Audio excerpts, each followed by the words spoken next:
So if you don't mind, I'd love to start with a basic question. The Millennium Gate, which is on 17th Street at Atlantic Station, is that correct? That is correct. We're in the middle of the boulevard. In the middle of the road. Right. Yep. And the Millennium Gate was a recreation of what? I know something in France, but I don't remember what it was. No, it sometimes is mistaken for the Paris Arch. It's based on the Arch of Titus, which is in the Roman Forum, and it's typically arches are tripartite, meaning one central arch and two smaller ones on either side. But this one is a singular arch, which was a favorite of Napoleon, and so he built a very large one in Paris. But typically the Romans would be in the 80 to 100-foot scale of a triumphal arch. Ours is at 100.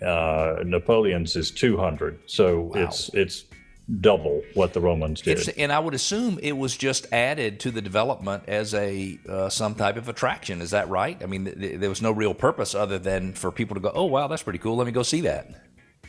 Well, no, I mean, Jim Jacoby, who developed Atlantic Station, is a friend, and he was anxious to have a civic realm gesture of importance. And that's why he dropped us in the middle of his principal boulevard coming into the complex over that giant bridge he did. So it was all done by design, meaning the intention was to have you in some cultural significance in that area from the very beginning. How interesting. If somebody wants to learn more, the site I found online is thegatemuseum.org. Is that the best place for them to go to get tickets and to learn all about the museum? It is, and we also, the parent of the Millennium Gate Museum is the National Monuments Foundation.org, and we do civic realm gestures all over the world, parks, monuments, museums, libraries, a lot of statuary, urban planning, and particularly in Europe and Asia, restoration. And it's that comes under the parent of the National Monuments Foundation, and then the Millennium Gate is one of its properties. Give us a little history. And some people don't even know when Atlantic Station was developed, so give us a little history. When was it built? If there's anything else you want to tell us about why it was built, we'd love to hear that.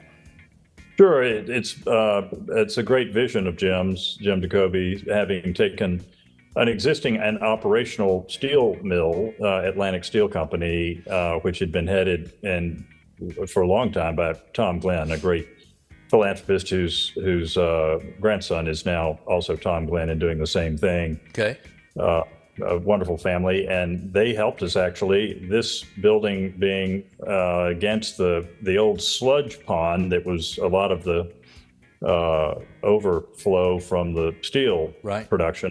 And the pond is now clean, and it's taken a while to do that with French drains and all the sophisticated things that the Jacoby folks built. Right. And so the Millennium Gate is going to be floating a dock out there with paddle boats and rowboats, so you can come and paddle your girl around and maybe even sing to her. Oh, well, I didn't even know there was a lake there. I've never seen beautiful. It. Really? Come on by. And the last 2 or 3 weeks, it's been more beautiful than ever because we have a lot of Japanese cherries like you have around the tidal basin in Washington that were a gift to our nation by Japan. Right. And Governor Carter, before he was president, initiated consular relations with Japan, and we celebrated that with him and Ms. Carter on the 40th anniversary. And the trees are now mature and fantastic. It's a really pretty spot.